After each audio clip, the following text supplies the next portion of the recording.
E a um deu 5 talentos, e a outro 2, e a outro 1, a cada um segundo a sua capacidade. Jesus, Evangelho de Mateus, capítulo 25, versículo 15.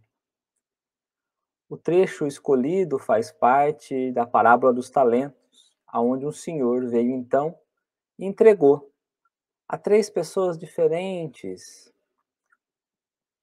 talentos. A um 5, uma quantidade de 5 talentos. A outro 2 talentos e a um outro 1 talento. E foi viajar. Tempos depois, muito tempo depois, vem então ao encontro destes, justamente para verificar o que fizeram com esse talento. O talento aqui ele vai representar justamente as habilidades, as oportunidades fornecidas por Deus. O amor de Deus fornecido a cada um de acordo com a sua capacidade de administrar. Então, se Deus nos entrega o seu amor, o seu talento, as oportunidades benditas, é porque Ele compreende que nós temos capacidade de administrar aquele tanto que Ele nos fornece.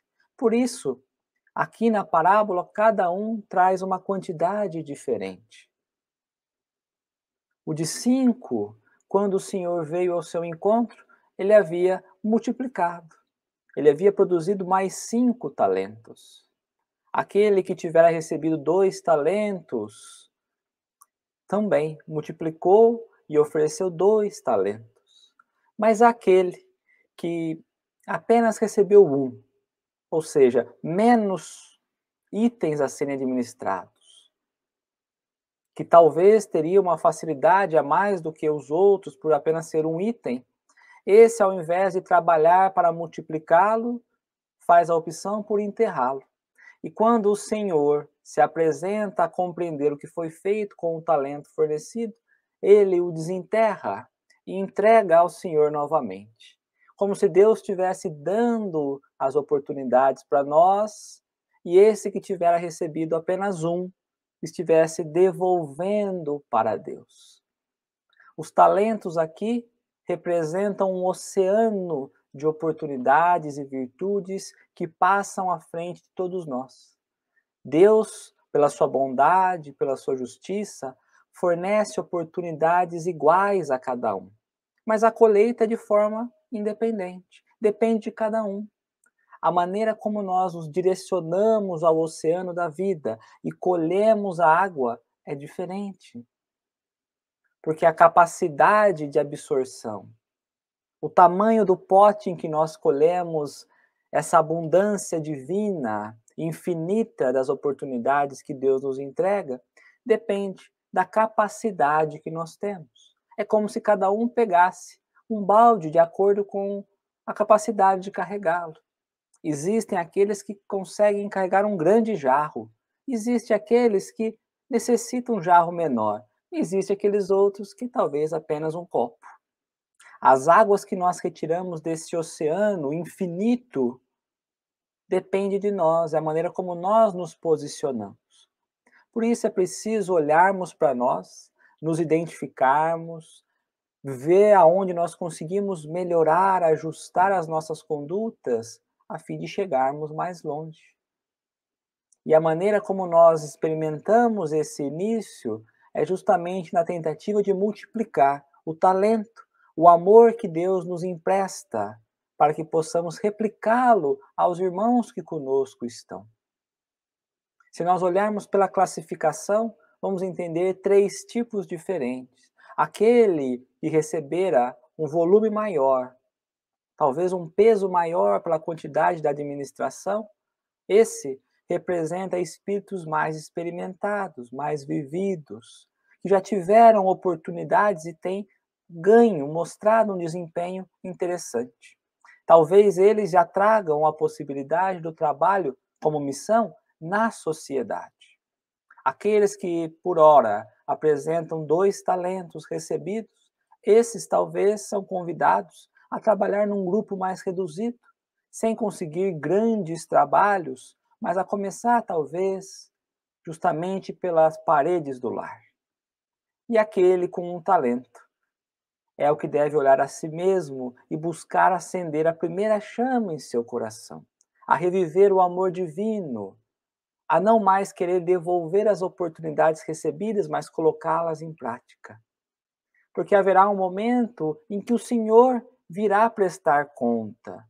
E não é um Senhor que vai nos causar medo, porque colocamos a desculpa do progresso no medo. Ao invés de amarmos a Deus, ainda trazemos o temor. E de acordo com o nosso entendimento, de acordo com o nosso avançar, o nosso caminhar, vamos compreendendo que Deus é verdadeiramente esse amor que nos ampara, nos auxilia, mas também espera que façamos a nossa parte. Quantas vezes o medo tem impedido de multiplicarmos as bênçãos que Deus tem entregue à nossa mão? O medo da derrota, o medo da negação, o medo da doença, o medo da inimizade, o medo da própria amizade, o medo da alegria, o medo da tristeza, o medo de deixarmos coisas para trás, o medo de querermos avançar demais, o medo de nos entregarmos ao mundo, o medo de descolarmos do mundo. Viveremos momentos de aflições, mas olhando o Cristo como modelo, aquele que nos ensinou e agora coloca-nos à atividade, sabemos que é possível vencermos no mundo, mas depende da maneira como nós temos aplicado aquilo que temos recebido. É confortador e consolador entendermos que tudo aquilo que chega até nós é porque de fato temos ombros para suportar. É porque de fato são fardos que, embora pesados, são possíveis de serem transportados.